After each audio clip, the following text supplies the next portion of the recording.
चलिए, तो आज के क्लास में हम लोग जो पढ़ रहे थे फीचर्स ऑफ इंडियन कॉन्स्टिट्यूशन, उसके आगे पढ़ेंगे। पिछले क्लास में हम लोग 9 फीचर्स को पढ़े थे। उसमें किसी को प्रश्न पूछना है जो समझ में ना आया, किसी तरह की तकलीफ हो तो चलिए अब हम लोग उसके आगे देखेंगे। जो हमारा 10th फीचर है वह है reconciliation of a written constitution with parliamentary sovereignty. Sovereignty की चर्चा हम लोग पहले कर चुके हैं, पार्लियामेंट्री सॉवरेनिटी की भी चर्चा हम लोगों ने प्रीएम्बल में किया है। यहाँ पे हम लोग को 2 कॉन्सेप्ट को देखना होगा। एक कॉन्सेप्ट है थियोरी ऑफ फंडामेंटल लॉ, यानी कि एक ऐसा लॉ जो लेजिस्लेचर से भी ऊपर हो, इसको हम लोग कहते हैं फंडामेंटल लॉ का सिद्धांत। जैसे कि अगर हम अमेरिका की बात करें तो अमेरिका में क्या है कि जो वहाँ के फंडामेंटल राइट्स हैं या फिर वहाँ के जो हम लोग राइट्स ऑफ बिल कहते हैं या फिर वहाँ के हम लोग जो फंडामेंटल राइट्स कहते हैं, वह जो है वह लेजिस्लेचर से भी ऊपर है, यानी कि लेजिस्लेचर उसको अमेंड नहीं कर सकती। तो इसको हम लोग कहते हैं थियोरी ऑफ फंडामेंटल लॉ, जब कानून स्वयं कानून बनाने वालों से ऊपर हो, तो इसको हम लोग कहते हैं थ्योरी ऑफ फंडामेंटल लॉ। और दूसरा इसमें कॉन्सेप्ट एक आता है पार्लियामेंट्री सॉवरेनिटी का। यह कॉन्सेप्ट यूज़ किया जाता है ब्रिटेन में, यानी कि यहाँ पे क्या है, पार्लियामेंट सोवरेन यानी कि संप्रभु है, यानी कि यहाँ पे जो लॉ है वह पार्लियामेंट के अंदर है, यानी कि पार्लियामेंट ज़्यादा पावरफुल है कानून के मुकाबले। पार्लियामेंट जब चाहे अपनी स्वेच्छा से कानून में तब्दीली कर सकती है। लेकिन अमेरिका में क्या है कि कुछ ऐसे कानून हैं जिसको पार्लियामेंट, वहाँ की पार्लियामेंट भी चेंज नहीं कर सकती। इसका हम लोग यहाँ पे क्या लिखे, थ्योरी ऑफ फंडामेंटल लॉ, यानी कि कुछ ऐसे कानून जो सर्वोपरि हैं, इनफैक्ट लेजिस्लेचर से भी जो ऊपर होते हैं। तो ये तो हम लोग देखे अमेरिका और ब्रिटेन में ऐसा कॉन्सेप्ट है। हमारे भारत में जो कॉन्स्टिट्यूशन हम लोगों ने जो निर्माण किया, उसकी क्या feature, reconciliation of written constitution, यानी कि हमारा जो संविधान है वो लिखा हुआ है, उसमें काफ़ी हद तक ऐसे अधिकार हर एक भारतीय, हर एक नागरिक को दिए गए हैं जिसको पार्लियामेंट अपनी स्वेच्छा से बदल नहीं सकती।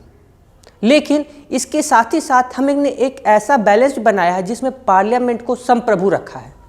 जैसे कि आर्टिकल 35 की बात करते हैं, आर्टिकल 12 से 35 के बीच में लोग फंडामेंटल राइट की बात करते हैं, लेकिन आर्टिकल 35 क्या करता है, पार्लियामेंट को यह पावर देता है कि वह फंडामेंटल राइट में किसी तरह की तब्दीली कर सकता है। आर्टिकल 11 जो पार्ट 2 है, उसमें हम सिटीजनशिप की बात करते हैं, नागरिकता की बात करते हैं। तो आर्टिकल 5, 6, 7 ये 3 आर्टिकल यह बताते कि जब हम स्वतंत्र हुए या जब हम गणराज्य बने, जब हमने संविधान को स्वीकार किया, तो उस समय कौन कौन भारत का नागरिक माना जाएगा। लेकिन इसके साथ ही आर्टिकल 11 में हमारे पार्लियामेंट को यह शक्ति है कि वह कानून बना के नागरिकता डिसाइड कर सके। इसी के तहत इंडियन सिटीजनशिप एक्ट बना 1955, फिर उसका संशोधन किया गया। बांग्लादेश जब निर्माण हुआ उसके बाद संशोधन हुआ, 1986 में संशोधन हुआ, अभी 2019 में आप लोगों ने देखा। तो यह क्या है, हम लोग ने लॉ को रखा है, यानी कि दोनों के समन्वय को हम लोगों ने यहाँ पे अपने संविधान में यहाँ पे मिलाकर रखा है। तो ये हमारे इंडियन कॉन्स्टिट्यूशन का, यानी कि हमारे संविधान का एक यूनिक फीचर है। अमेरिकन कॉन्स्टिट्यूशन या ब्रिटेन का जो अनरिटन कॉन्स्टिट्यूशन है उनके जैसा नहीं है। ये पॉइंट क्लियर है। इसे फिर हम लोग अभी और फर्दर समझेंगे जब हम लोग फंडामेंटल राइट और सिटीजनशिप की बात करेंगे, तो इन सब कॉन्सेप्ट को और डिटेल में हम लोग देखेंगे वहाँ पे। नेक्स्ट पॉइंट है role of conventions under the constitutions. इसका क्या मतलब हुआ, आप लोग अभी सुनते होंगे इंटरनेशनल कन्वेंशंस, यानी कि एक तरह से समझौता तौर पे जो भी इंटरनेशनल कन्वेंशंस होते हैं उसमें कोई देश बाध्य नहीं होता कि उसको अपने देश में लागू करे।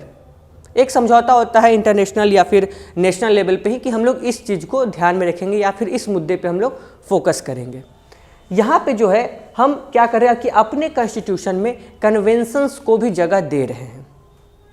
आप लोग देखेंगे जैसे हम लोग पोक्सो की ही बात करते हैं, prevention of child against sexual abuse जो हमारा एक्ट है, तो वह पहले क्या हुआ, एक इंटरनेशनल कन्वेंशंस आया कि बच्चों पे जो भी अत्याचार होते हैं, चाहे किसी भी तरह के उन पे अत्याचार किए जाएं, तो उसके लिए हम लोग एक अलग से ज़्यादा कड़क कानून, ज़्यादा स्ट्रिक्ट कानून बनाए जिससे कि बच्चों को और सुरक्षित किया जाए। पहले वो इंटरनेशनल कन्वेंशंस आया, फिर यहाँ पे आया, फिर हमने उसे अपने देश में कानून बनाया और उसके आधार पे क्या हम अपने कॉन्स्टिट्यूशन को समय पे अमेंडमेंट भी करते रहते हैं, यानी कि हम अपने संविधान में एक स्कोप छोड़े हैं, वो दायरा जानबूझ के हमने बना के रखा है कि हम फ्यूचर में अगर कुछ इंटरनेशनल कन्वेंशंस वैसे होते हैं या फिर नेशनल कन्वेंशंस भी हों जो हमारे देश के लिए सही हो, और अगर हमारी पार्लियामेंट को ये लगता है कि यह हमारे देश में लागू किया जाना चाहिए तो हम अमेंडमेंट कर सकते हैं। यहीं पे एक डॉक्ट्रिन की बात होती है, डॉक्ट्रिन ऑफ कैबिनेट रिस्पॉन्सिबिलिटी। यहाँ पे हम लोग लिख लेंगे आर्टिकल 75। एक सवाल उठता है, अगर मान लीजिए कोई मंत्री के द्वारा किसी तरह का बिल पेश किया गया लोकसभा में, ये हम किसकी बात कर रहे हैं, लोकसभा में। आप लोग अगर थोड़ा सा बैकग्राउंड रखेंगे तो इस चीज़ को आप लोग समझ जाएंगे। और अगर वह बिल लोकसभा में ही गिर गया, यानी कि पास नहीं हो पाया, तो यहाँ पे एक सवाल उठता है कि क्या उस स्थिति में सरकार को रिजाइन दे देना चाहिए? क्या उस स्थिति में सरकार को रिजाइन दे देना चाहिए जब मंत्री के द्वारा बिल लाया गया है और बिल लोकसभा में ही गिर गया? तो यहाँ पे काफ़ी कन्फ्यूजन रहता है। काफ़ी लोग कह देते हैं कि हाँ वैसे में सरकार को रिजाइन कर देना चाहिए, लेकिन हमारा संविधान इस मैटर पे गौन है। इस मैटर पे नहीं कहता कि अगर कोई मंत्री के द्वारा बिल लाया गया लोकसभा में और लोकसभा में ही संविधान में जो भाषा यूज किया हाउस ऑफ द पीपल, क्योंकि पहले उसको हाउस ऑफ द पीपल ही कहते थे, और अगर गिर जाता है बिल तो उसको रिज़ाइन करना कंपलसरी नहीं है, या फिर कंपलसरी है, इस मैटर में गौन है हमारा संविधान। लेकिन यहाँ पे एक मोरल ऑब्लिगेशन बनता है सरकार का कि आपका गिर गया है तो आप उसको रिज़ाइन कर दीजिए। तो ऐसा कोई ज़रूरी नहीं कि सरकार रिज़ाइन करे ही करे।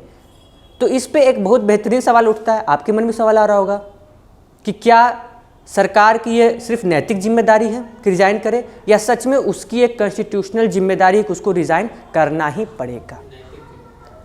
तो यह आपको आंसर जो मिलेगा, यह आंसर मिलेगा, आप लोग एक केस पढ़ेंगे GC कानूंगो का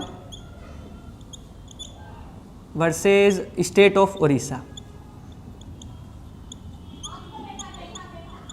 इस केस में सुप्रीम कोर्ट ने इसको चर्चा किया है, शायद पैराग्राफ नंबर 16 और 17, इसमें शायद हम गलत हो सकते हैं, लेकिन इस जजमेंट को आप लोग पढ़ेंगे और यहाँ से आपको वह सही आंसर मिलेगा। ब्रिटेन में क्या है, ऐसा कोई लॉ नहीं है। अगर वहाँ पे सरकार के द्वारा बिल लाया गया और गिर भी गया तो ऐसा माना जाता है कि हो सके ठीक है हम सरकार का समर्थन कर रहे हैं, जो रिप्रेजेंटेटिव है वो सरकार का समर्थन कर रहे हैं, लेकिन किसी विशेष मुद्दे पर समर्थन ना करते हो, इसका मतलब ये नहीं कि सरकार गिर जाएगी। लेकिन हमारे में थोड़ा सा बात अलग है, क्या सिर्फ मॉरल ऑब्लिगेशन ही सरकार का, या सच में सरकार कॉन्स्टिट्यूशनली और लीगली बाध्य है अपना रेजिग्नेशन देने के लिए? इस पे चर्चा करेंगे आप लोग। इस डिसीजन में आपको, इस जजमेंट में उसका आपको आंसर मिल जाएगा। दूसरा सवाल ये उठता है कि मान लीजिए जब बिल गिर गया और हम लोग यहाँ पे फॉरसेक मान लेते कि मोरल ऑब्लिगेशन है सरकार पर कि आपको रिजाइन देना है। अब यहाँ पे दो स्थिति उठती है। मान लीजिए उदाहरण के लिए अभी चल रहा है 2022, अभी मोदी गवर्नमेंट चल रहा है, इनका जो टर्म है वो कब तक है, 2024 तक है। अब 2022 में सरकार गिर रही है, तो क्या सरकार ऐसा कर सकती है कि प्रेसिडेंट साहब को रिकमेंड करे कि पार्लियामेंट को डिसॉल्व कर दीजिए और 2022 में ही चुनाव करवाइए? एक सिचुएशन ये हो सकता है।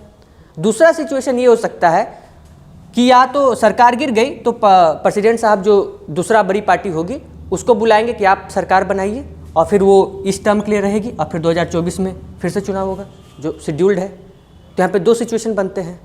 तो इसका भी आंसर आप लोग फाइंड आउट करने का प्रयास करेंगे कि यह अगर जो गवर्नमेंट पावर में है वह क्या मोरली सिर्फ उसका ये हक, मोरली वो उसकी जिम्मेदारी है कि रिज़ाइन दे दे, या फिर वो कॉन्स्टिट्यूशनली कुछ ऐसा खेल कर सकती है। जैसे अभी हम लोग यहाँ पे दो सिचुएशन की चर्चा की है, या तो 2022 में गिर रही तो चुनाव करवा दे प्रेसिडेंट साहब से बोल के कि लोकसभा को आपकी डिसॉल्व कर दीजिए और चुनाव करवाइए 2022 में ही, या फिर जो ये टर्म बच रहा है 2 साल के लिए उसमें नया सरकार आएगी जो सेकेंड बिगेस्ट पार्टी होगी और 2024 में जैसा शेड्यूल्ड है उससे आप चुनाव हो।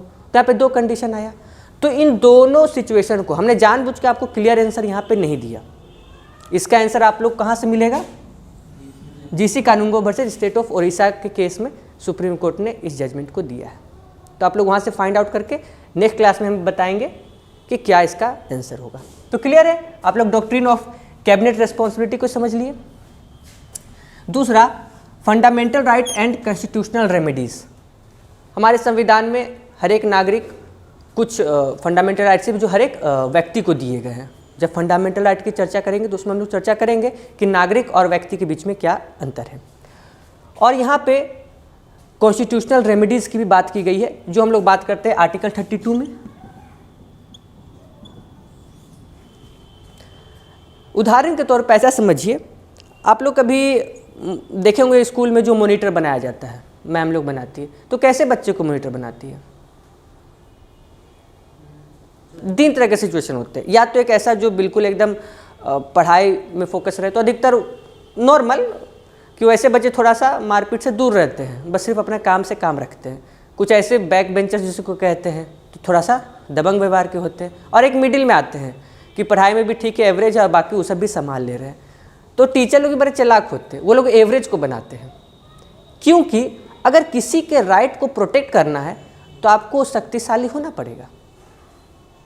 आपको किसी गांव का हम हेड बना दें, मुखिया बना दें, और आपके पास कोई प्रोटेक्शन ही ना हो, तो क्या आप वहाँ पे किसी भी लड़ाई झगड़ा को रोक पाएंगे? 2 दबंग आदमी लड़ रहा है, आप गए छोड़ दो, हम मुखिया हैं, तो रुको तुम ही को बताते, तो ऐसे ही करेगा। लेकिन आपके पास पुलिस फोर्स रहेगी, आप खुद शक्तिशाली रहेंगे, तब तो आप न्याय कर पाएंगे।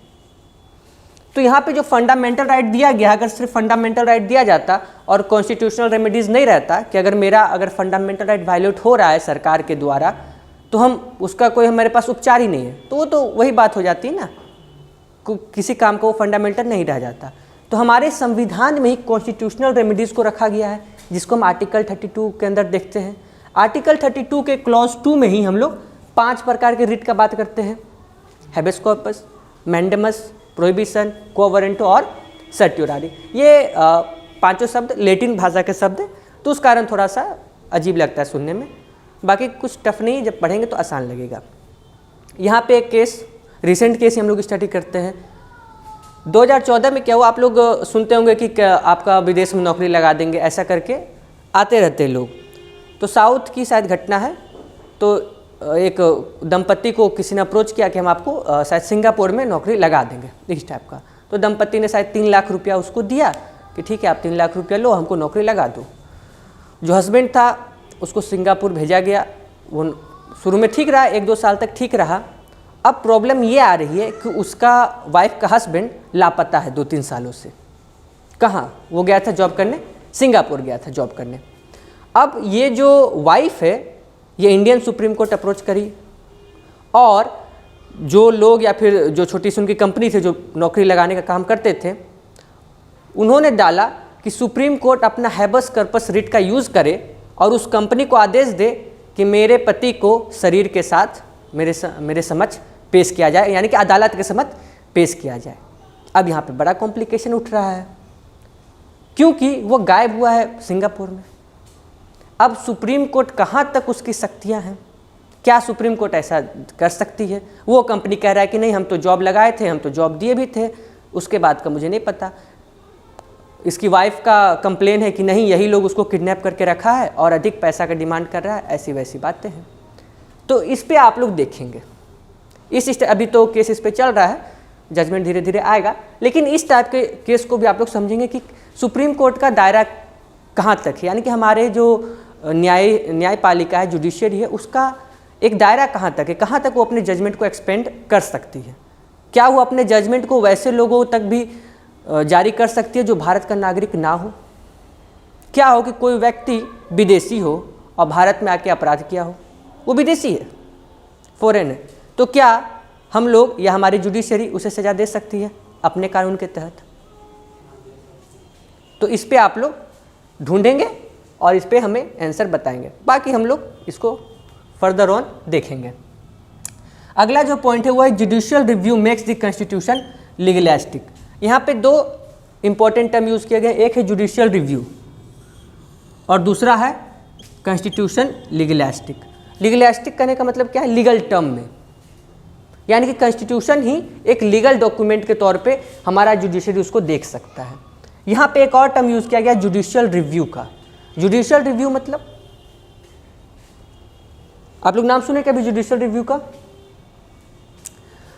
अमेरिका में क्या है कि वहाँ पर जैसे भी हम लोग चर्चा किए कि थ्योरी ऑफ फंडामेंटल लॉ के तहत कुछ ऐसे कानून हैं जो लेजिस्लेचर से भी ऊपर हैं, और उसको प्रोटेक्ट करने के लिए क्या किया गया कि वहाँ पर जो जुडिशरी है और लेजिस्लेचर है दोनों को बिल्कुल सेपरेट कर दिया गया है। ये इंडिया में भी काफ़ी बच्चे मिस्टेक करते हैं, बोलचाल की भाषा में कह देते हैं separation of judiciary and executive and legislature. लेकिन अगर हम लोग देखेंगे कि इंडिया में क्या सच में जुडिशरी, लेजिस्लेचर और एग्जीक्यूटिव सच में सेपरेट है, जैसे हम लोग अमेरिकन कॉन्स्टिट्यूशन की बात करते हैं, या दोनों के बीच में कुछ तालमेल है? तो जैसे भी हम लोग चर्चा कर रहे थे कि अमेरिका में एग्जैक्ट सेपरेशन है, वहाँ बिल्कुल सेपरेट है। जुडिशरी को लेजिस्लेचर से कोई मतलब नहीं, लेजिस्लेचर को जुडिशरी से कोई मतलब नहीं। वहाँ पर किसी भी लॉ को अगर वहाँ की फेडरल कोर्ट चाहे तो उसको नल एंड वॉइड घोषित कर सकती है कि यह लॉ लागू नहीं होगा। लेकिन जब हम इंडियन कॉन्सेप्ट में जुडिशियल रिव्यू की बात करते हैं तो यहाँ पर बात ये उठती है, जो हमारे न्यायपालिका उनके पास दो तरह की शक्तियाँ हैं कि वह किसी भी लॉ को वॉइड तभी घोषित कर सकती जब वह दो कार्य करेगी, मतलब यह दो आधार पे उसको दो आधार पे उसको जज करती है हमारी न्यायपालिका। पहला बेस, या तो वह कानून हमारे फंडामेंटल राइट को वायलेट करे, या दूसरा वह कानून जो हमारे लिस्ट दिए गए हैं, स्टेट लिस्ट, कंकरेंट लिस्ट और यूनियन लिस्ट, तो स्टेट के अपने पावर हैं कानून पे, मुद्दों पे कानून बनाने का, सेंटर के अपने पावर हैं कई मुद्दों पे कानून बनाने का, अगर उसको वायलेट करती है तो, यानी कि यही दो आधार है। फॉर एग्जाम्पल इसको आप ऐसे समझिए कि अगर हमारी संसद कल को ऐसा कुछ कानून बना दे कि कोई भी अगर देश हमारे सैनिक को किसी भी तरह का क्षति पहुंचाता है या उसे चोट भी आती है तो ये भारत पे हमला माना जाएगा, और इसको भारत पे हमला मान के उस कंट्री को उचित से उचित दंड देने का प्रयास करेगी। यह एक कानून है। मतलब जैसे भी आप लोग देखते हैं ना कि सीज फायर हो गया तो इतने सैनिक शहीद हो गए, कुछ बात नहीं होता, हमने ऐसा लॉ ला दिया कि अगर कुछ भी होगा तो हम इससे हमला मानेंगे और उस देश को हम वार डिक्लेयर, यानी कि इंडिया उस देश के साथ वार में चला जाएगा। इस टाइप का हम कर सकते हैं। क्या इसको सुप्रीम कोर्ट रिव्यू कर सकती है अगर ऐसा कानून बनता है कभी जाके? तो क्योंकि यहाँ पे दो ही उसके पास बेस है, हमारे सुप्रीम कोर्ट के पास सिर्फ दो बेस हैं। पहला, या तो फंडामेंटल राइट वायलेट करे तो इसमें फंडामेंटल राइट का कोई क्वेश्चन उठता नहीं। दूसरा, या तो सेंटर कुछ ऐसा कानून बना दे जो उसके हक में ना हो और वो स्टेट के पास में, तो डिफेंस को लेके सेंटर के पास ही पावर है कानून बनाने का, तो सुप्रीम कोर्ट उसको रिव्यू नहीं कर सकती। लेकिन अगर अमेरिका चाहे कि ऐसा कानून बना दे तो अमेरिकन जो सुप्रीम कोर्ट है, अमेरिकन फेडरल कोर्ट है, वो इस कानून को बिल्कुल नल एंड वॉइड घोषित कर सकती है, यानी कि वो सुप्रीम है।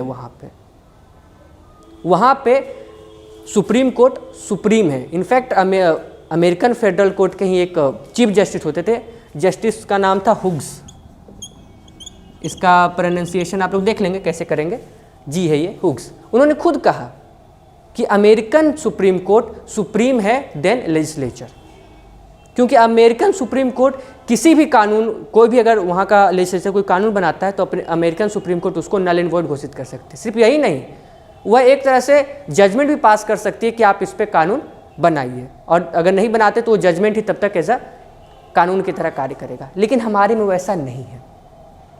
लेकिन जब यहाँ पे हम लोग ब्रिटिश की बात करते हैं तो वहाँ पे बिल्कुल भी पावर नहीं है। वहाँ का जो सुप्रीम कोर्ट है, ब्रिटेन का जो सुप्रीम कोर्ट है, वह लेजिस्लेचर से नीचे है। वह लेजिस्लेचर के कानून को रिव्यू नहीं कर सकता, देख नहीं सकता। ऐसा कोई नहीं वहाँ पहुँच सकता कि देखिए हमारे संसद में ये कानून बनाया गया है और हम उसको सुप्रीम कोर्ट में चैलेंज कर रहे हैं, वहाँ पे वो फैसिलिटी नहीं है। तो ये दोनों गड़बड़ है, ये दोनों गड़बड़ है। किसी को जब हम सुप्रीम बनाते हैं तो क्या थोड़ा सा ऑटोक्रेटिक व्यू हो जाता है। ऐसा कोई ज़रूरी नहीं कि न्यायपालिका ही है और वो सुप्रीम रहे तो सेफ रहे, वो भी ऑटोक्रेटिक अपना दे सकती है। जैसे हम लोग पिछले क्लास में देखे जो कॉम्प्रोमाइज़, जस्टिस में जो कॉम्प्रोमाइज़ की बात की थी सिरुल मठ केस में, तो क्या एक उसी टाइप का व्यू की तरफ हम लोग जा रहे थे। तो इस कारण इन दोनों के बीच में एक सही गठजोड़ बनाना बहुत ज़रूरी है। तो यह एक बहुत ही यूनिक फीचर है हमारे संविधान का कि हमने जो पार्लियामेंट है उसको सोवरेन तो रखा, लेकिन उसे बेलगाम नहीं रखा। उसको क्या किया, हमने कुछ आधार पे जुडिशरी के माध्यम से उस पर लगाम लगा के रखा। वो आधार कौन कौन से हैं? वायलेशन ऑफ फंडामेंटल राइट्स, और अगर केंद्र या फिर राज्य ऐसा कोई कानून बनाती है जो उसके कार्य क्षेत्र में या उसके शक्ति के क्षेत्र में नहीं आता है। तो यहाँ पे हमने दो चीज़ों की चर्चा की, तो इस बीच के बैलेंस को हमने यहाँ पे मेंटेन किया, जो कि काफ़ी बड़ी बात है। इसी को यहाँ पे लिखा गया है डॉक्ट्रिन ऑफ लिमिटेड गवर्नमेंट। अभी अमेरिका की बात की तो वहाँ पे क्या, गवर्नमेंट लिमिटेड है, लॉ अनलिमिटेड है, लॉ सुप्रीम है। और जब हम ब्रिटेन की बात करते हैं तो वहाँ पे पार्लियामेंट्री सोवरेनिटी का, यानी कि लॉ लिमिटेड है और पार्लियामेंट अनलिमिटेड है। नेक्स्ट पॉइंट में देखते हैं compromise between judicial review and parliamentary sovereignty. अभी हमने इसी पॉइंट को यहाँ पे चर्चा कर दिया।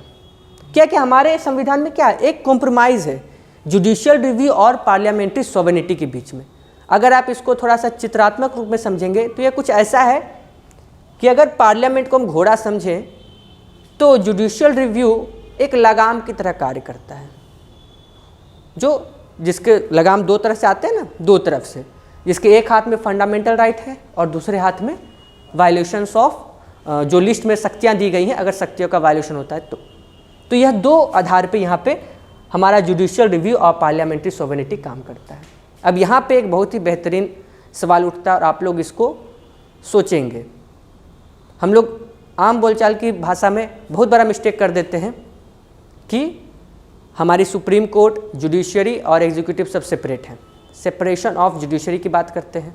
तो क्या सच में हमारे देश में जुडिशरी बिल्कुल सेपरेट है जैसा हम अमेरिका में देखें? अमेरिका में क्या बिल्कुल सेपरेट है, लेजिस्लेचर का कोई हस्तक्षेप नहीं हो सकता जुडिशरी में।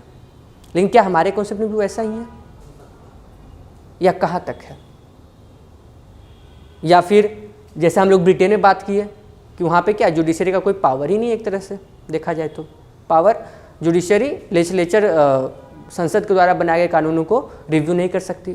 क्या हमारे में भी वैसा ही है? तो नहीं। तो आपको जब उत्तर देंगे तो ना ही पूरा ब्रिटिश की तरफ है, ना ही पूरा अमेरिकन की तरफ से, एक गठबंधन है। इस कारण यहाँ पे जो शब्द यूज़ किया गया वो कॉम्प्रोमाइज शब्द यूज़ किया गया है ना, यहाँ सेपरेशन की बात नहीं की गई कहीं पे। तो ये बहुत ही टेक्निकल टर्म है और इसको आप लोग ध्यान में रखेंगे। यहाँ पे कॉम्प्रोमाइज है, पूरा स्वतंत्र भी नहीं है और पूरा अलग भी नहीं है। नेक्स्ट पॉइंट है fundamental right subject to reasonable restriction. FR मतलब fundamental right, subject to reasonable restriction.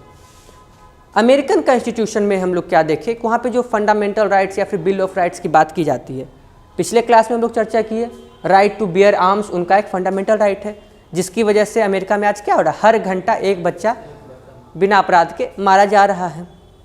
तो उनका जो रिटन डॉक्यूमेंट है वो इतना स्ट्रिक्ट है कि उस समय के साथ बदल नहीं पा रहा अपने आप को, और ना ही रेस्ट्रिक्शन लगाया जा रहा है।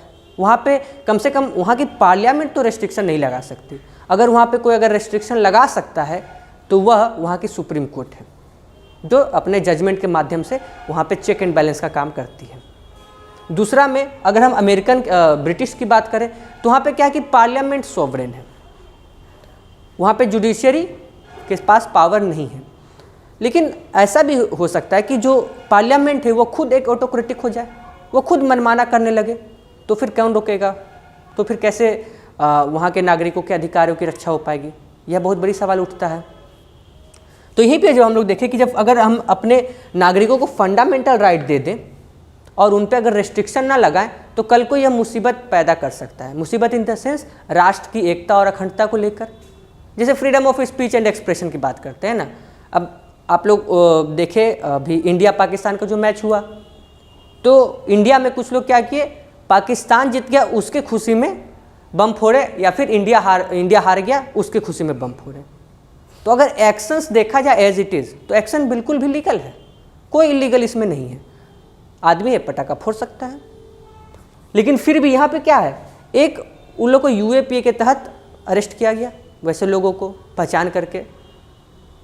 तो क्या हम लोग कह सकते हैं कि अगर रेस्ट्रिक्शन नहीं लगाया होता, जो लोग फोसी की बात करते हैं, freedom of speech and expression की बात करते हैं, तो सिर्फ उसी की बात करते हैं। थोड़ा सा वो आगे बढ़ेंगे तो उसी में रेस्ट्रिक्शन की भी बात है कि आप कहाँ पे freedom of speech and expression आपका सही नहीं माना जाएगा, जब आप किसी व्यक्ति को नुकसान पहुंचाएंगे, देश की एकता अखंडता को आप नुकसान पहुंचाएंगे, तो वो क्या है, एक तरह से हमारी देश की एकता अखंडता को नुकसान पहुंचाना, वो क्या है, चिढ़ाने के बराबर है ना, और खासकर हमारे देश में ही रहकर।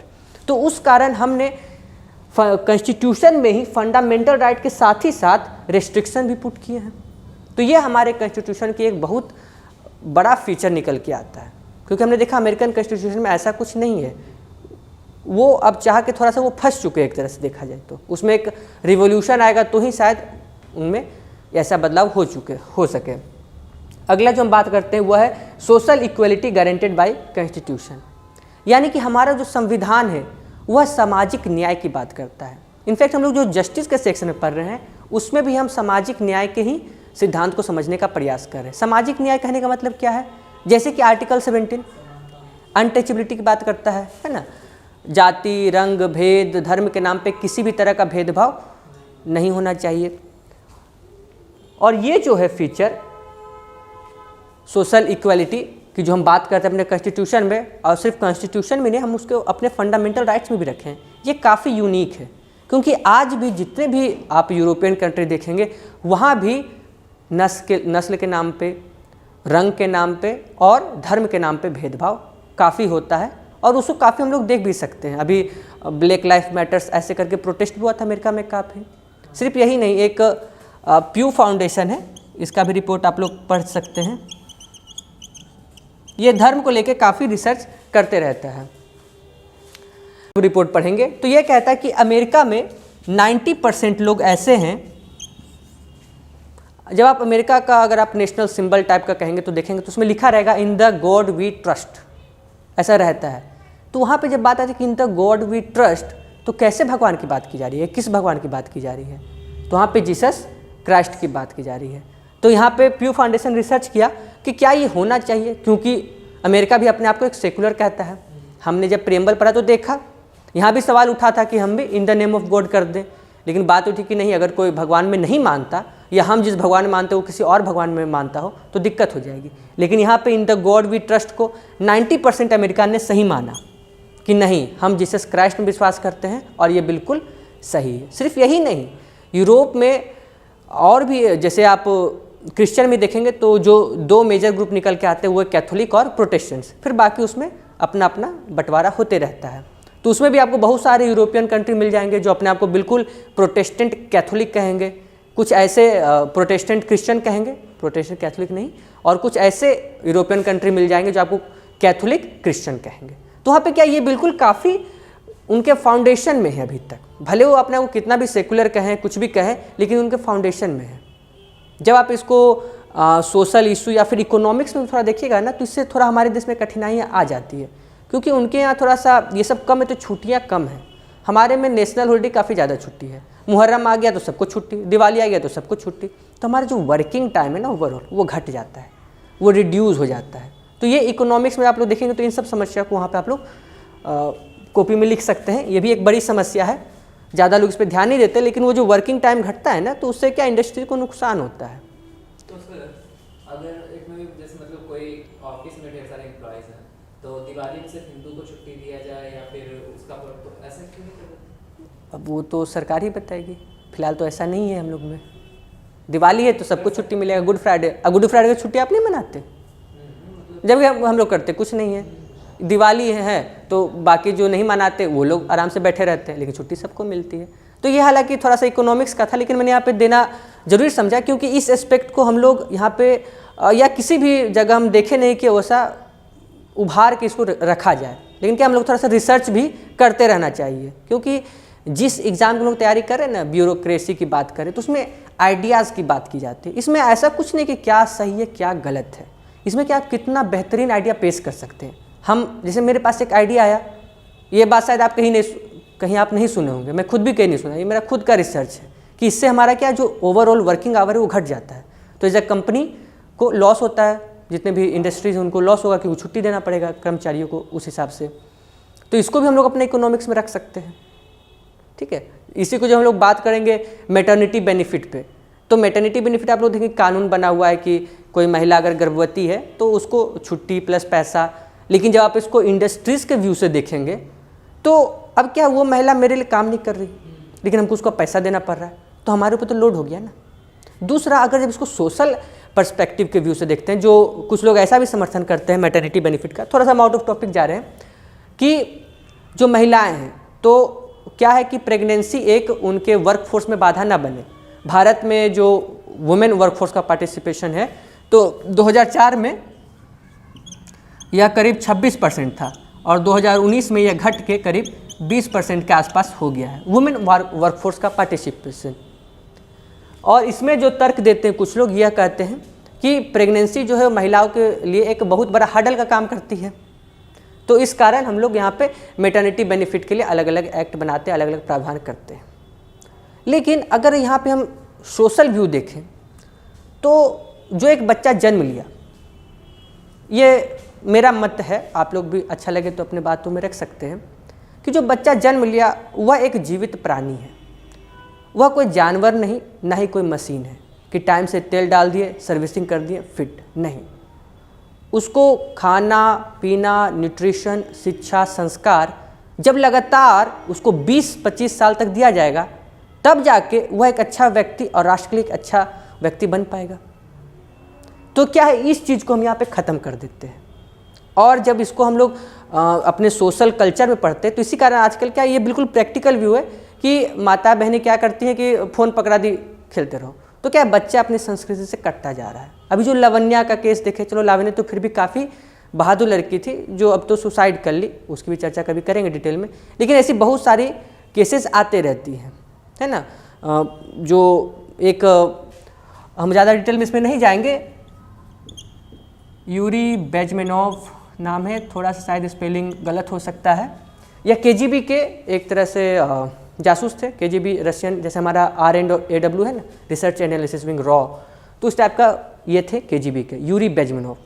काफ़ी अच्छे इनके विचार हैं, इनको आप लोग देखिएगा, मेरे पास वीडियो है, प्रयास करेंगे तो हम लोग इसको अपने चैनल पे भी अपलोड कर देंगे, तो वहाँ से आप लोग देख सकते हैं। और ये काफ़ी पुराने, लगभग इनका 1983 और 1975 का स्पीच है, और वो आज भी बिल्कुल सक्षम है। वो उसी टाइम कहे थे कि ये जो हम डेमोक्रेसी की बात करते हैं, राइट की बात करते हैं, तो यह जो जितने भी कम्युनिस्ट और सोशलिस्ट विचारधारा के देश हैं, यह इस तरह से बांध देंगे इन देशों को कि यह अपने ही विचारधारा में लपटे रह जाएंगे। आज हमारे देश में वही हो रहा है, उसी से हम लोग देखते हैं। स्वतंत्रता के नाम पे सब कुछ हो रहा है, फिर भी लोग मुस्कुरा रहे हैं कि मुस्कुराइए, आप भारत में हैं। अभी हम लोग देखे 26 जनवरी को आंध्र प्रदेश के गुंटूर में, भारत में जिन्ना टावर है, और सिर्फ जिन्ना टावर नहीं, उस पर आप तिरंगा भी नहीं फहरा सकते। और सिर्फ यही नहीं, तिरंगा फहराने पे पुलिस ने जेल भी कर दिया। कहाँ, ये भारत की बात है, लेकिन फिर भी मुस्कुराइए क्योंकि आप भारत में हैं। आप भारत को भर पेट गाली दीजिएगा और फिर भी आप स्वतंत्र घूम रहे हैं, क्योंकि आप मुस्कुराइए क्योंकि आप भारत में हैं। तो क्या ये जो हमने जो अधिकार दिया, यहाँ जो फंडामेंटल की बात की, ये वापस हमें ही काटने को आ रही है। एक बड़ा अच्छा एक हम सुने थे कि जो 1965 का वार हुआ, तो उस टाइम क्या हुआ, जो पाकिस्तान है, तो पाकिस्तान में सिर्फ हिंदू मुस्लिम ही चलता है, उस कारण वो ज़्यादा प्रोग्रेस कभी कर नहीं पाए। तो उनके आर्मी में ऐसा एक तरह से क्या कहे, जो प्रोपेगेंडा कहते हैं कि इंडिया में तो सब हिंदू ही रहते हैं और 10 Hindu soldier is equal to 1 Muslim soldier, यानी कि आसान भाषा में भारत के 10 सैनिक के बराबर पाकिस्तान का 1 सैनिक है। तो ऐसे करके उनके दिमाग में भर दिया गया। एक मेजर साहब है, वो ऐसे अपने स्पीच में बता रहे थे, तो हम सुने थे। तो ऐसा उनको भर दिया गया। और जब 1965 का लड़ाई हुआ, तो मुस्लिम जो थे उधर के, यानी कि पाकिस्तान के जो सैनिक थे, वही यही सोच के आए। हालांकि यहाँ पे एक चीज़ और मैं थोड़ा सा वार्न करना चाहूँगा, क्योंकि हम लोग हमेशा कहते हैं कि सेना सेना होती है ना, उसका कोई धर्म नहीं होता। लेकिन आप लोग कभी जाइएगा पाक आर्मी के साइट पे, हालांकि आप इंडिया में रह के पाक आर्मी का साइट नहीं खोल सकते, लेकिन आप VPN के द्वारा इसको खोल सकते हैं। तो खैर, पाकिस्तान का जितना दिमाग है वो बेचारा अपना किया है। और हर आर्मी का एक मोटो होता है। जैसे हमारा आर्मी का मोटो, अलग अलग डिवीज़न है तो उनका अलग अलग मोटो है, लेकिन मोटा मोटी हमारा मोटो है सर्विस बिफोर सेल्फ, यानी कि अपने से पहले देश या उसके। लेकिन जो पाक आर्मी का मोटो है, वह मोटो है जिहाद उल सलीफुल्लाह, यानी कि उसकी आर्मी एक जिहादी आर्मी है। जिस तरह से चाइनीज़ आर्मी देश की नहीं है, वह पार्टी की है, उस कारण पाकिस्तान आर्मी देश की न होकर वह एक जिहादी आर्मी। तो उसका मैं उसको कभी डिबेट भी होता है, कहीं चर्चा भी होता है, मैं उसे जिहादी आर्मी कहता हूँ, क्योंकि उनका स्लोगन वो खुद कहते हैं। आप इसको जाके देख भी सकते हैं VPN लगा के, pakarmy.gov. आप हाँ pakarmy.gov करके खोलेंगे तो मिल जाएगा, या फिर स्लोगन ऑफ पाक आर्मी, तो साइट आ जाएगा VPN के बाद, और आप उसको देख सकते हैं वहाँ पे। तो 1965 की चर्चा कर रहे थे हम लोग, तो जो उधर के थे पाकिस्तान आर्मी के, वो लोग यही सोच के आए कि हम जीत जाएंगे आराम से, लेकिन जब वो लोग इंडिया में इन किए तो इनको मिल गए जाट रेजिमेंट वाले, अकूल 7-7 फुट के। तो काफ़ी इंटरेस्टिंग कहानी है। तो उसका आप देखें कि 1965 में फिर पाकिस्तान की काफ़ी बुरी हार हुई। उस टाइम हमारे प्रधानमंत्री थे लाल बहादुर शास्त्री। चलिए, तो वो तो थोड़ा सा इधर हम लोग बात कर लिए, थोड़ा सा माइंड फ्रेश हो गया। यहाँ हम लोग सोशल इक्वलिटी की बात कर रहे थे, तो हम लोग देखें कि हम सोशल इक्वलिटी को अपने कॉन्स्टिट्यूशन में जगह दिए। हालांकि नस्ल भेद, जैसे एक होता है रेस के बेसिस पे, हमारे देश में रेस के बेसिस पे आपको नहीं दिखेगा। हमारे देश में रिलीजन के बेसिस पे और कास्ट के बेसिस पे आपको डिफ्रेंशिएशन दिख जाएंगे। बाकी जितने भी प्लेस ऑफ बर्थ हो गए या फिर रेस हो गए, क्रीड हो गए, ये सब पे देखने को नहीं मिलता। लेकिन यूरोपियन कंट्री में आपको ये सब काफ़ी देखने को मिल जाएगा। नस्ल भेद, रंग भेद, ये सब काफ़ी है, और उन्होंने अपनी इस बात को कॉन्स्टिट्यूशन में नहीं रखा, लेकिन हमने अपनी इस बात को कॉन्स्टिट्यूशन में रखा। और जब कुछ राष्ट्रवादी विचारक ये भी कहते हैं, इसको कॉपी में लिखने की आवश्यकता नहीं है, अपने उत्तर पुस्तिका में नहीं लिखेंगे, लेकिन जानकारी के उद्देश्य से कुछ राष्ट्रवादी विचारक ये भी कहते हैं कि आज हमारे देश की स्थिति ऐसी हो गई है कि हम इस सोशल डिवीज़न जो था, किसी कालखंड में रहा होगा अनटचेबिलिटी या किसी नाम का चीज़, लेकिन आज हम महसूस नहीं करते। शायद आप लोग भी अपने जीवन में इस चीज़ को महसूस नहीं, क्योंकि खाने गए तो दाम पूछते हैं, उसका कास्ट और रिलीजन नहीं पूछते। लेकिन हमारा अब संविधान ही यहाँ पे क्या एक हडल बन रहा है। ड्राइविंग लाइसेंस बनाने जाओ तो वहाँ भी डालो भाई क्या कास्ट है, क्या रिलीजन है, तो ये एक थोड़ा सा हडल बन रहा है। तो कुछ लोग यहाँ पे डिमांड कर रहे हैं कि इसको हटाया जाए कम से कम। ड्राइविंग लाइसेंस में क्या मतलब, क्या धर्म क्या राज, आपको वोट देना है उसमें क्या मतलब, क्या धर्म और क्या आपका कास्ट है। तो ये एक हम लोग सॉल्यूशन के रूप में दे सकते हैं कि फर्दर हम लोग को अब क्योंकि समाज अब काफ़ी प्रोग्रेस कर गया। किसी कालखंड में वैसा होगा कि हाँ थोड़ा सा अनटचेबिलिटी है, लेकिन अब तो हम लोग महसूस नहीं करते। कहीं कहीं पे गौण रूप में उपस्थित भी होगा, लेकिन फिर भी वो लोग भी अब डाउन हो चुके हैं। तो यहाँ पे हम लोग एक प्रोग्रेसिव सोच को, एक लिबरल सोच को बढ़ावा दे सकते हैं। लास्ट पॉइंट है फेडरल सिस्टम विथ यूनिटरी बायस। यहाँ फेडरल सिस्टम की क्या जब चर्चा करते हैं, यानी कि क्या है, अलग अलग हमारे पास फेडरल सिस्टम ऑफ गवर्नमेंट है, राज्य में अपना है और केंद्र में अपना है। लेकिन यहाँ पे एक और टर्म हम यूज़ किए हैं, वो है यूनिटरी बायस। इसको हिंदी में जब हम लोग कहते हैं तो ऐसा कहते हैं कि हमारे राष्ट्र का जो शरीर है वह फेडरल है, लेकिन आत्मा यूनिटरी है। लेकिन यहाँ पे ये थोड़ा सा स्टेटमेंट पुराना हो गया, तो ये थोड़ा सा हम अमेंडमेंट किए इसमें, या थोड़ा सा अपने रिसर्च के हिसाब से लिखे हैं कि फेडरल सिस्टम विथ यूनिटरी बायस। मतलब कि हमारा फेडरल स्ट्रक्चर ही है, लेकिन हमारा जो झुकाव है वो थोड़ा सा यूनिटरी के टाइप का है। यूनिटरी मतलब एकात्मक सरकार। जैसे इमरजेंसी प्रोविजंस में क्या होता है, सरकार की सारी शक्तियाँ केंद्र में आ जाती हैं, तो एक तरह से बायस है। बायस में सोचते एक तरफ का विशेष प्रकार का झुकाव, जैसे तराजू में एक तरफ ज़्यादा झुका रहता है। तो इसको भी आप लोग यूज़ कर सकते हैं, फेडरल सिस्टम विथ यूनिटरी बायस। और अब यहाँ पे कुछ आपको डिस्क्लेमर इसलिए कि कुछ ऐसी बातें होती हैं जो सर्वविदित होते, सभी लोग जानते हैं। कुछ ऐसा होता है क्योंकि ये सब्जेक्ट इतना डायनेमिक है कि आदमी कब अपने विचारों में बह जाए, थोड़ा सा इसमें पहचानना दिक्कत होता है। तो एज ए विद्यार्थी होने के नाते यहाँ पे जब भी आप उत्तर देंगे तो आपको बिल्कुल एक ऑफिसर के उद्देश्य से सोचना होगा, अपने न्यूट्रलिटी को मेंटेन करना होगा, लेकिन साथ ही साथ ऐसा ना हो कि हम इतना न्यूट्रल हो जाए कि हम सत्य को ना देख पाएँ, या सत्य को देखते हुए भी हम उसको सही रूप से व्याख्या ना कर पाएँ। जैसे हम यहाँ पे चर्चा किए ना इस 16 नंबर में कि क्या कम से कम हमारे जो पैन कार्ड्स हो गए, आधार कार्ड्स हो गए, एटलीस्ट इस सब डॉक्यूमेंट में जहाँ पे ज़रूरत नहीं है वहाँ पे हम शायद हटा सकते हैं कि आप क्या रिलीजन है, क्या कास्ट है, नहीं मत आप इंडियन है, डैट्स इज एनफ। तो यहाँ पे हम एक सुझाव के रूप में दे सकते हैं। तो ये सब पॉइंट आपको जब उत्तर पुस्तिका में लिखेंगे तो ध्यान रखेंगे कि कहाँ पे हमको मेन हेडिंग में देना है और कहाँ हम इसको अपना सुझाव में लिखें। यहाँ पे जैसे हम बात किए फेडरल सिस्टम विथ यूनिटरी बायस, ऐसा शायद आपको कहीं ना मिले। हो सके कोई शिक्षक आपको चर्चा ना करे, वो चर्चा करेंगे या जिसको शॉर्ट फॉर्म में कहते हैं कि बॉडी हमारी फेडरल है लेकिन हमारा आत्मा यूनिटरी है। इस टाइप का स्टेटमेंट इजीली मिल जाएगा। लेकिन ये थोड़ा सा मेरा रिसर्च है कि फेडरल सिस्टम विथ यूनिटरी बायस, तो इसको आप लोग कंक्लूजन में लिखेंगे।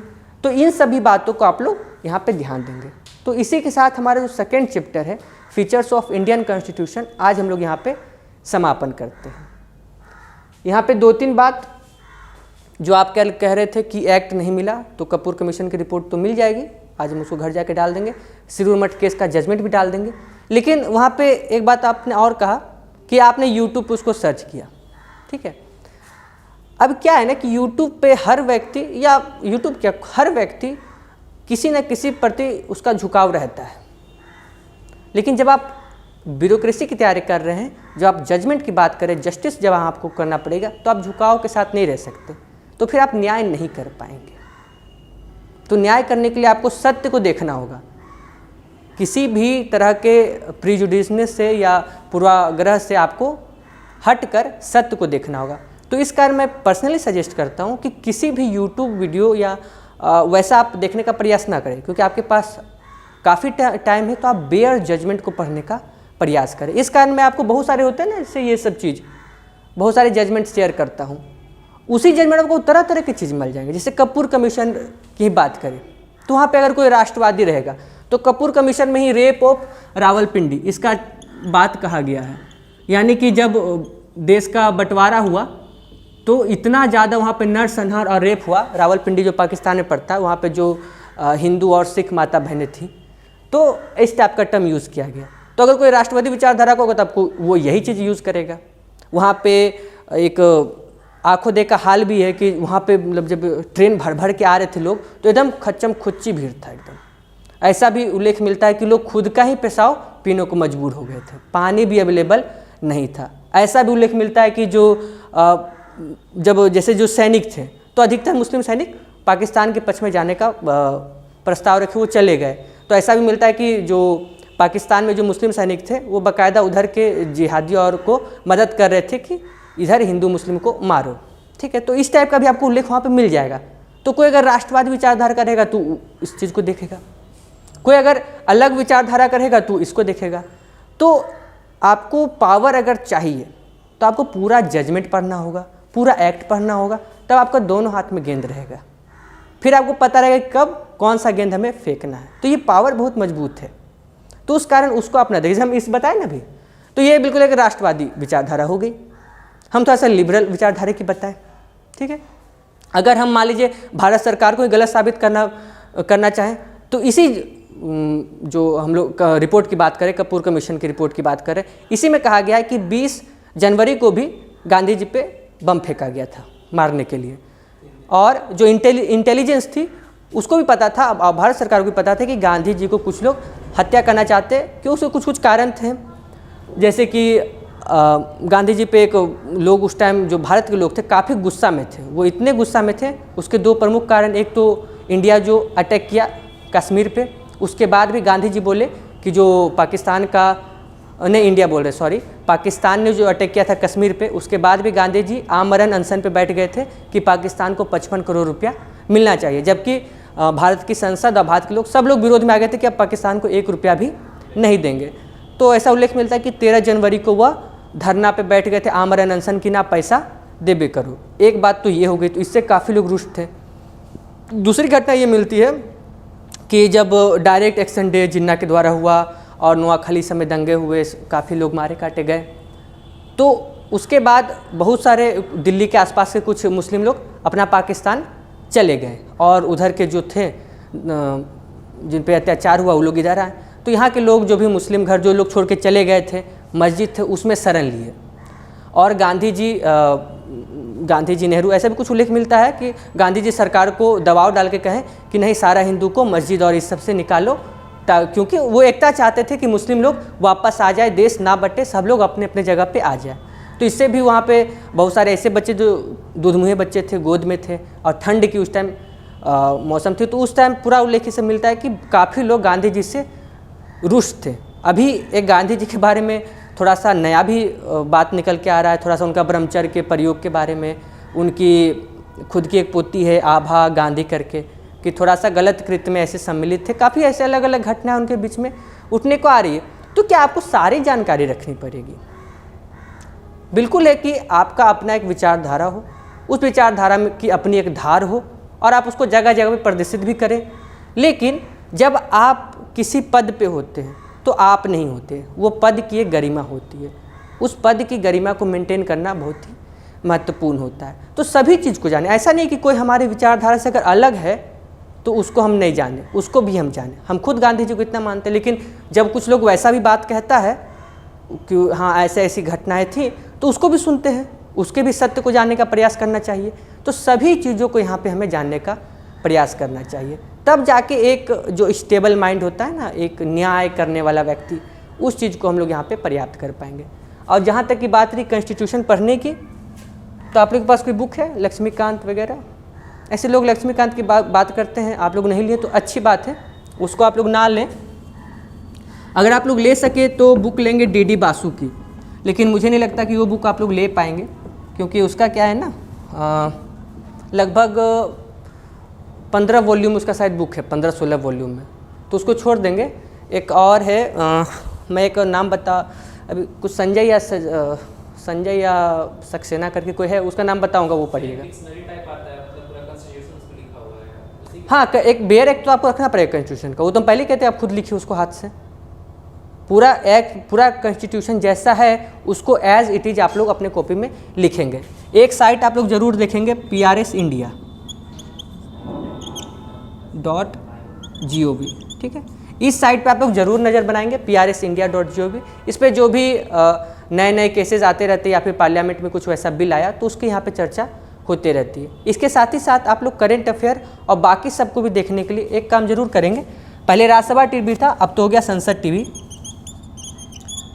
तो इस पे रात 8 बजे आधा घंटा का न्यूज़ आता है, तो इसको आप लोग ज़रूर सुनेंगे। इसमें डेली क्या हुआ, इंपॉर्टेंट न्यूज़ को बताया जाता है, अगर कुछ वैसा रिपोर्ट पेश किया गया तो उसको भी दिखाया जाता है।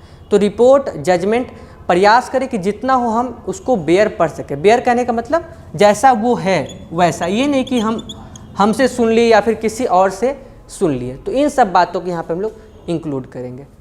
तो इसी के साथ हम लोग का ये चैप्टर समाप्त हो जाता है और इसके बाद हम लोग नेक्स्ट क्लास में आगे स्टार्ट करेंगे।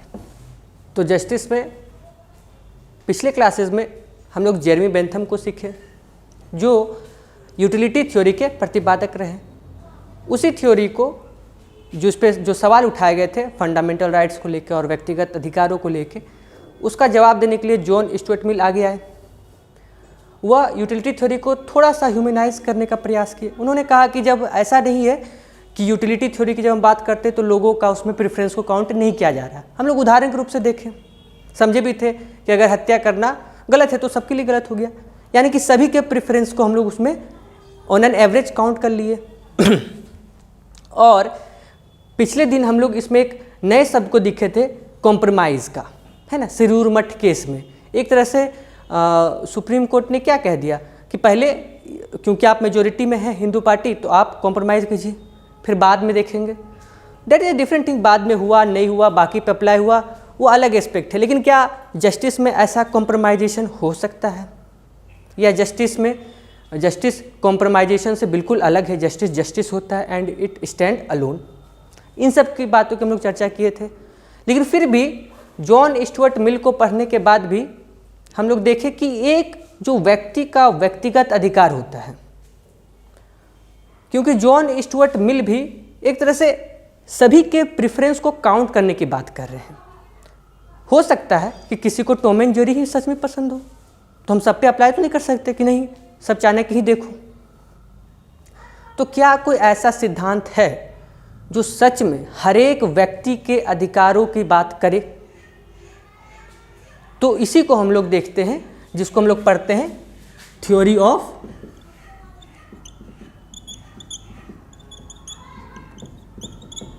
लिबर्टेरियनिज्म। ये कहता है कि हर एक व्यक्ति का जो इंडिविजुअल राइट है वह है राइट टू लिबर्टी, और इसी लिबर्टी से शब्द बना है लिबर्टेरियनिज्म। काफ़ी टंग ट्विस्टिंग शब्द भी है लिबर्टेरियनिज्म, ठीक है। तो लिबर्टी से ही ये शब्द बना। इस सिद्धांत के सबसे बड़े प्रतिपादक जो रहे उनका नाम है रॉबर्ट नोजिक, या लिबर्टी के सबसे बड़ी प्रतिपादक भी रहे। यह सिद्धांत ये कहता है, इस सिद्धांत का जो मुख्य आधार है वह लिबर्टी है, यानी कि इंडिविजुअल राइट्स। लिबर्टी क्या है? एक इंडिविजुअल राइट, प्रीएम्बल में भी चर्चा किए थे। और इसी को रॉबर्ट नोजिक कहते हैं कि हर व्यक्ति का अपना इंडिविजुअल राइट होता है। कोई भी व्यक्ति यूज़ के लिए अवेलेबल नहीं होता, चाहे उससे राष्ट्र का या समाज का कितना भी फायदा क्यों ना हो।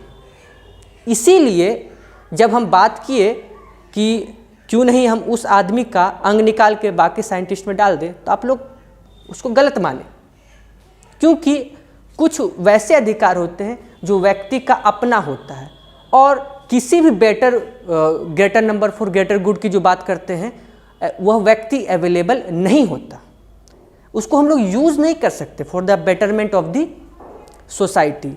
और इसी से आप लोग फर्दर देखेंगे कि ह्यूमन राइट्स की जो बात करते हैं ना, वो इसी से निकल के आएगी कि कुछ ऐसे अधिकार हैं जो व्यक्ति को एज अ कमोडिटी यूज़ करना। क्या है एज ए कमोडिटी? हम यूज़ किसको करते हैं? जिसको हम ओन करते हैं, जिसको हम पोजेस करते हैं। अब जैसे ये कैमरा मान लीजिए मेरा है, तो हम इसको यूज़ करेंगे। अगर ये मेरा कैमरा नहीं रहेगा तो हम इसको यूज़ नहीं कर पाएंगे। लेकिन हर एक व्यक्ति कमोडिटी या हर एक इंसान वस्तु नहीं है, वह किसी के यूज़ के लिए अवेलेबल नहीं हो सकता, वह फ्री है। इसी को हम लोग कहते हैं थ्योरी ऑफ राइट्स की जो बात करते हैं, यानी कि व्यक्ति के अधिकारों की बात करते हैं।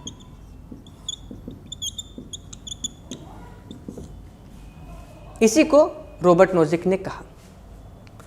जब इस सिद्धांत को हम लोग आगे देखते हैं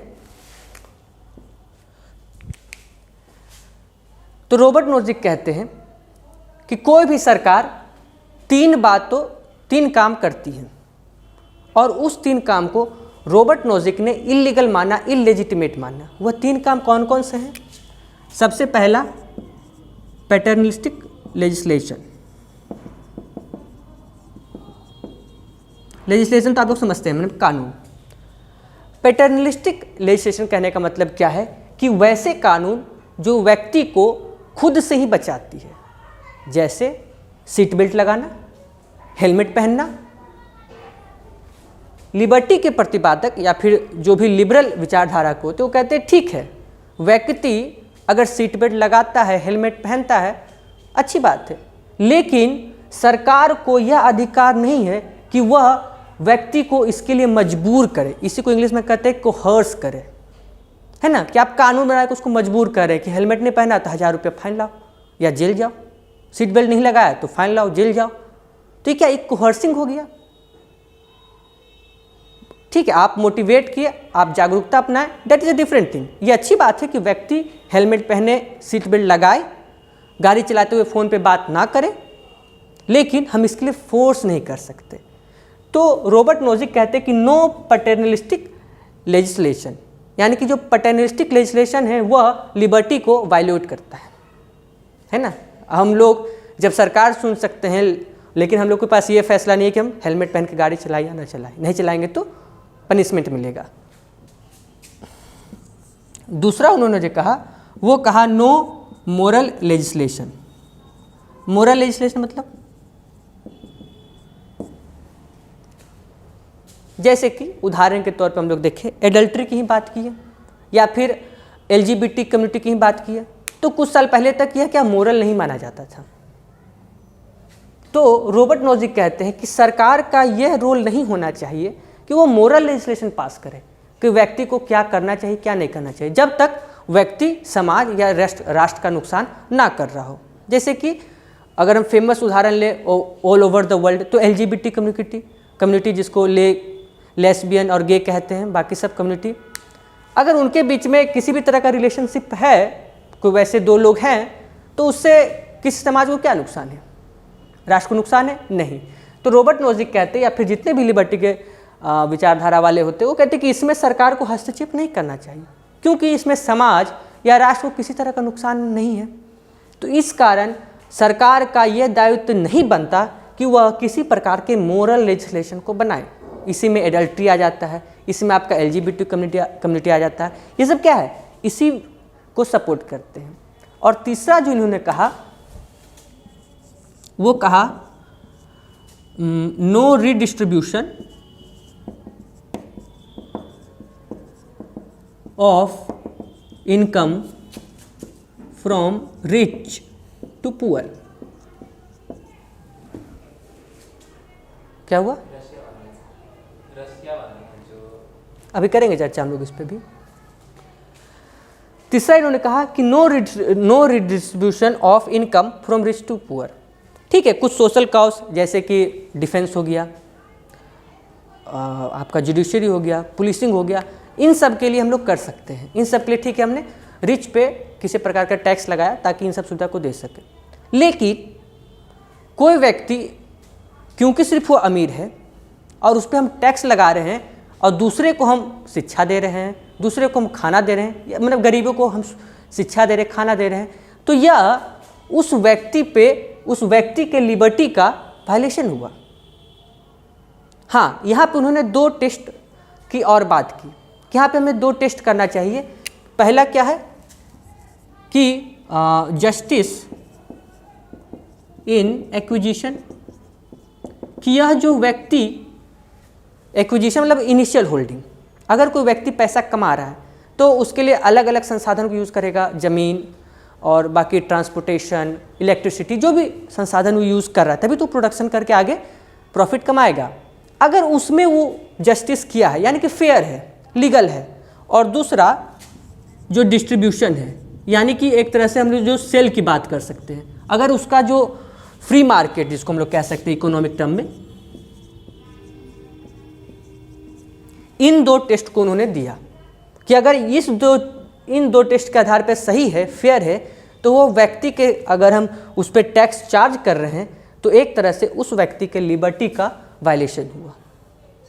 इसका मतलब क्या हुआ? जस्टिस इन एक्विजिशन मतलब कि प्रोडक्शन करने के लिए जो भी उसको इनिशियल सामग्री चाहिए, लैंड, लेबर, जो भी उसको चाहिए, वो अगर फेयर रूप में वो अपने एकत्रित किया है, यानी कि वह ईमानदारी से लीगल तौर पे उसको एकत्रित किया है।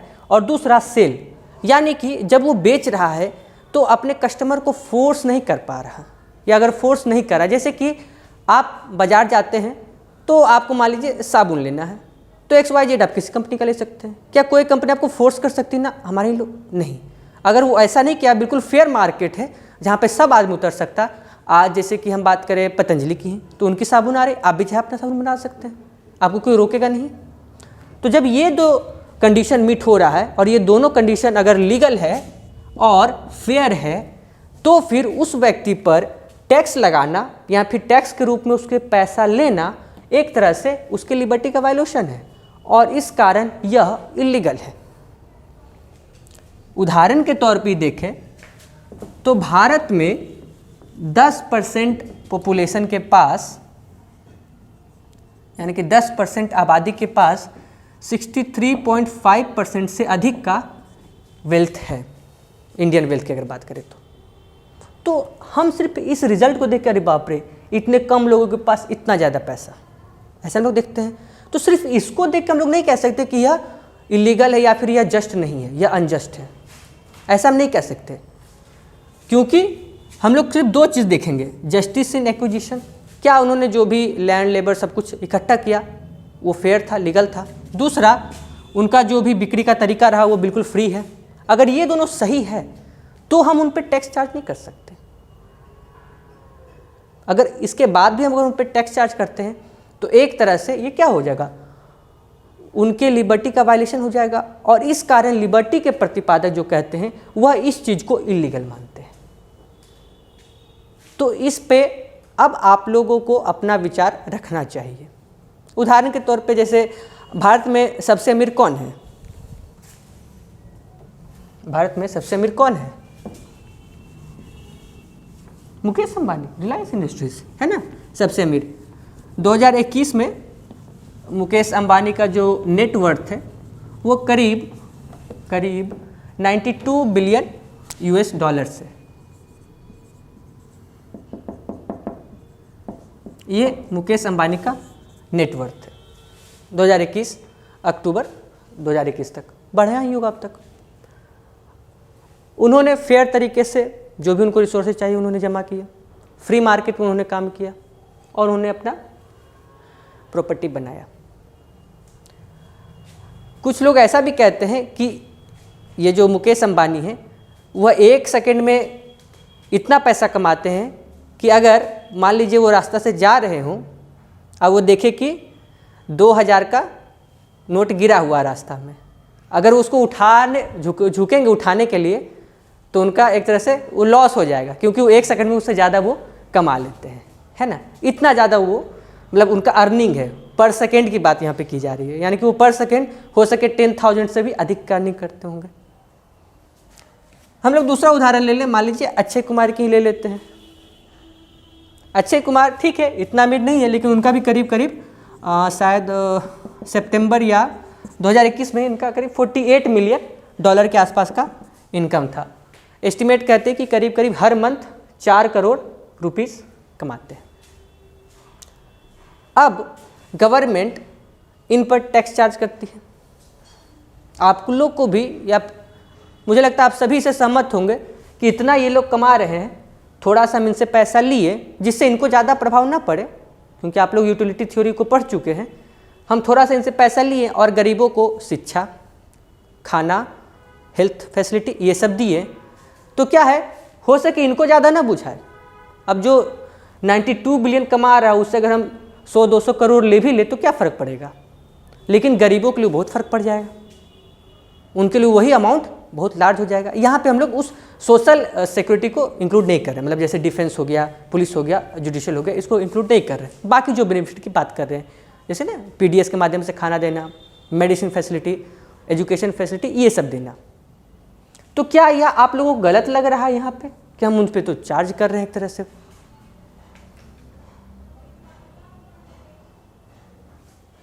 क्या लगता है आपको? उनके सुरक्षा से अगर ले रहे हैं मतलब उनको राजी करा करके तो ठीक है। कौन राजी है पैसा देने को? आप राजी है पैसा देने को? कौन राजी है पैसा देने को? या फिर उनका म्यूचुअल मतलब एक तरह से म्यूचुअल बेनिफिट। कैसे म्यूचुअल बेनिफिट होगा उनका? अब मुकेश अंबानी से पैसा लेकर गरीब में बांट दिए तो इसमें उनका क्या म्यूचुअल बेनिफिट है? इनमें तो किसी तरह का म्यूचुअल बेनिफिट नहीं है। तो यानी कि आप लोग ये कहना चाह रहे हैं कि जो टैक्स चार्ज किया जा रहा है वो एक तरह से डकैती है। डकैती तो है, नहीं है डकैती? क्यों नहीं है डकैती?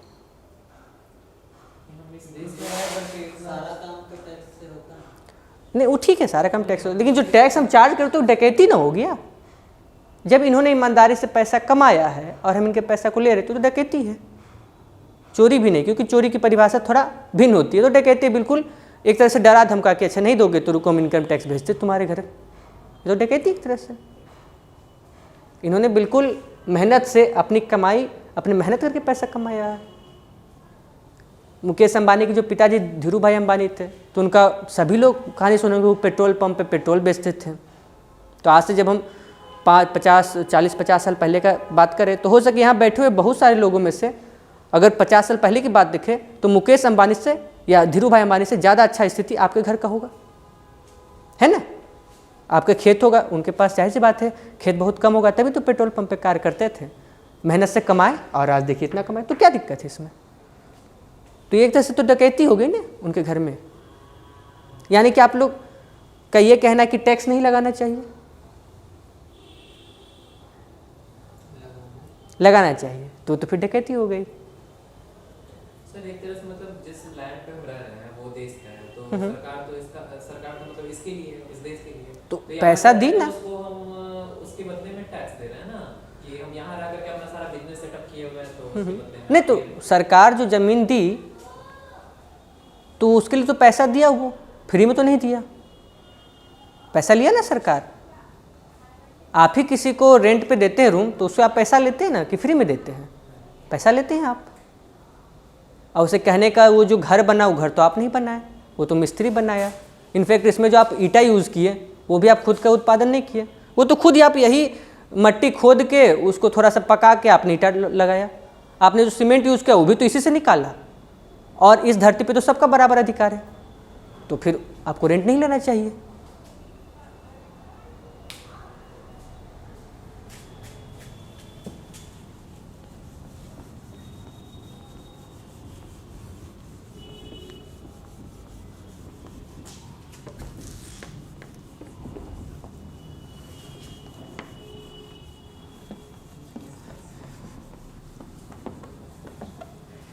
यहाँ पर रॉबर्ट नोजिक ने एक बहुत ही अच्छा एक साइकिल चलाने का प्रयास किया, क्योंकि अब देखें कि वो यह 3 बातों को, पैटर्निस्टिक लेजिस्लेशन, मोरल लेजिस्लेशन और redistribution of income from rich to poor in case of social security को हटाकर, तो इन तीनों को उन्होंने इलीगल माना और इलेजिटिमेट माना। अभी हम लोग सिर्फ तीसरे पॉइंट पे बात कर रहे हैं, यानी कि रीडिस्ट्रीब्यूशन ऑफ इनकम की बात कर रहे हैं, जिसको हम टैक्स कह रहे हैं। तो उन्होंने एक बड़ा अच्छा साइकिल चलाने का प्रयास किया, अपने पुस्तक में बताने का प्रयास किया। जो टैक्स है वह क्या है, एक तरह से टेकिंग फ्रॉम माई अर्निंग, जिसको कह सकते हैं सरकार मेरे कमाई से ले रही है ना, यानी कि मेरे कमाई का हिस्सा सरकार ले रही है। इसको हम लोग जब अकाउंट की भाषा में कहते हैं तो ड्राइंग मतलब किसी चीज़ को लेना, ठीक है, ड्राइंग मतलब वो ड्राइंग नहीं, ड्राइंग फ्रॉम माई अर्निंग हम लोग ऐसा कह सकते हैं, है ना, कि सरकार क्या की, मेरे इनकम में से पैसा ली।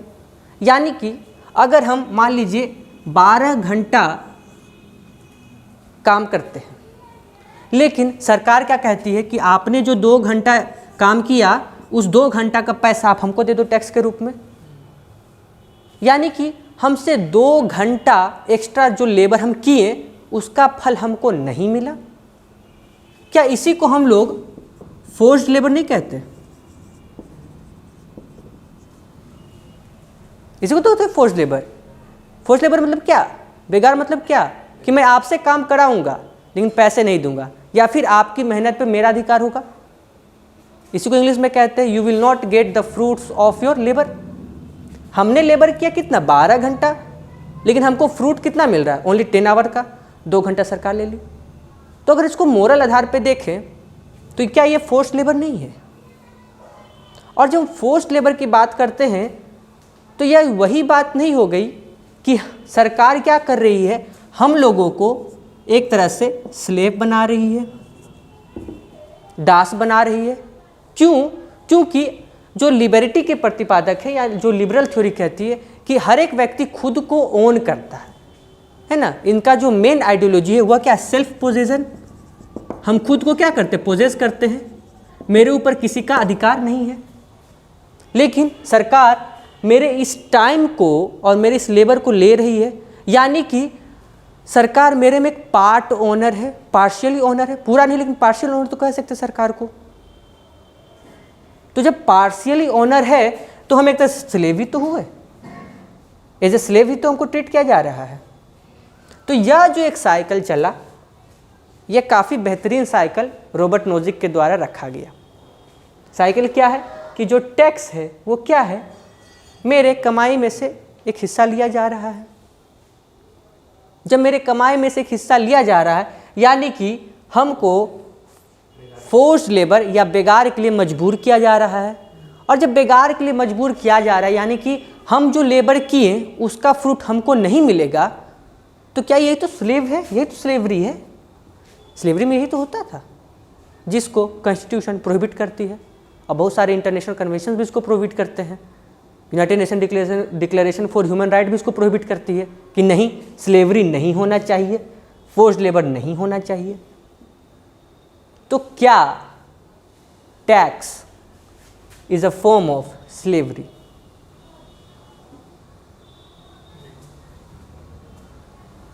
नहीं। तो जो इसके पक्ष में नहीं है कि यह जो साइकिल बनाया गया है यहाँ पर, यह गलत है, जो यह कहते हैं वह लोग अपने पॉइंट्स को बिल्डअप करेंगे, दिमाग को थोड़ा दौड़ाएंगे, अपने आंसर्स को फाइंड आउट करने का प्रयास करेंगे और नेक्स्ट क्लास में इसका जवाब देंगे। तो आज का क्लास हम लोग यहीं पे समाप्त करते हैं।